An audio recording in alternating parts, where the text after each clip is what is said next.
What is going on, Big Blue Nation? All UK ball, doing a little rando recap. Thought it would be fun as the season winds down for me and J Man here to get on here and talk about some Kentucky basketball. He's the best athlete in the house and the biggest ball knower in the house. So let's bring him on here and see what he thought about the LSU game, blowout game, huh, buddy? Yes. What was your take on the game after watching 40 minutes of Kentucky play? It might have been a game for the seniors, but it was Ortega Oway's day today. It was Ortega always. It's kind of been his season, right? Yes. Been the most consistent piece of it. And with Jackson Robinson out for the season, he's gonna have to step up big. But yeah, I agree. It was a big day for the seniors, but Ortega Oway came out focused defensively and offensively. Um, Big to have Lamont Butler back out there looking comfortable.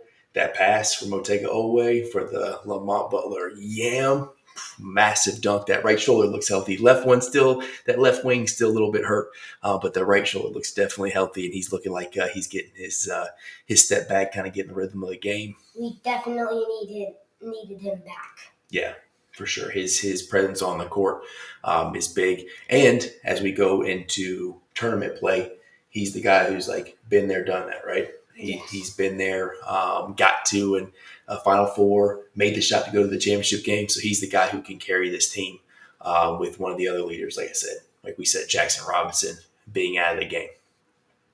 I think my take for the game is one, Ansley Amanor. I would say arguably had the best game for the seniors tonight, and fitting. Shout out 15 right there.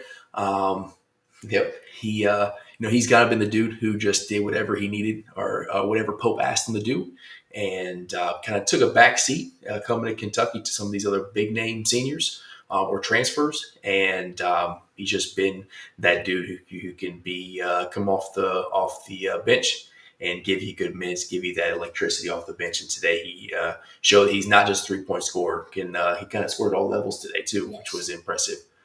And then Colin Chandler, maybe the breakout game for him, right? Three threes. Was able to great backdoor cut. Almost had that and one dunk, but just really showed a big step. And if that's his breakout game, if that's not a fluke game for him, and he can kind of be the guy to give big minutes, especially offensively and defensively, because he's shown that he can be very good on the defensive end of the floor. If he can find his offense to be consistent, that would be massive in tournament play. Because when he got recruited to BYU, I would say he was the dude that Jackson Robinson was going to pass the torch off to, and then Mark Pope got hired at Kentucky, and he was able to bring both of them with him, which was pretty big.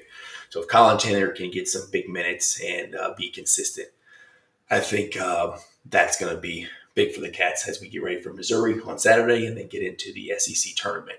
But kind of a bittersweet day, huh? We had this inaugural Coach Pope team with these transfers that he brought in, and the season is rapidly coming to a close, and we're never going to see these guys play in Rupp Arena again, unless they come back to for TBT. Who knows? That's pretty cool. Maybe they'll do that.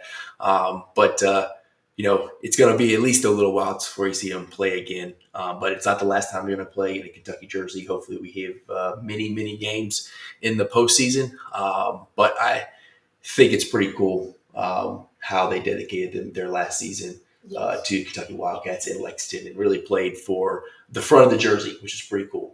All the times they shouted out the Kentucky jersey and played for Big Blue Nation was pretty good. And it's going to have a lot of memories, I know, especially for us. Yes. It doesn't seem that long ago we were upstairs at your Kentucky Papa Shot celebrating the Duke win on that live watch along, right? That was pretty cool. But we got Missouri coming up. I think this is a good game that we needed to kind of get back in the flow of things, smack LSU around a little bit, get some confidence, and let's go into Missouri and get another big top 25. I think they are even still in the top 15. Get a road win and get into the SEC tournament play with on a high note. Sound good? Yes. Any last takes for you? Who's going to be the MVP of the postseason? You think? Or let's start with Missouri. That's the next game. Who do you think the MVP for Missouri is going to be? I Oh, think lights are going out. We got to hurry up.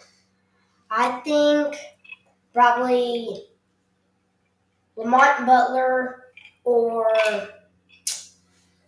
let's say or Amari Williams on the paint. Yeah, clean up the boards. Yeah, I think so. He's a matchup nightmare. Amari Williams is definitely going to carry us as to wins in the tournament. There's a lot of teams out there looking at Amari Williams and going, "We do not want to play that dude because he is very talented. He is very big. He's very skilled, and it's just not a lot of dudes that can guard him down there in the paint or fight him off on the glass." All right. Well, that was the first ever All UK Ball Rando wrap up. Appreciate my boy Jay coming on. And as always, go Cats.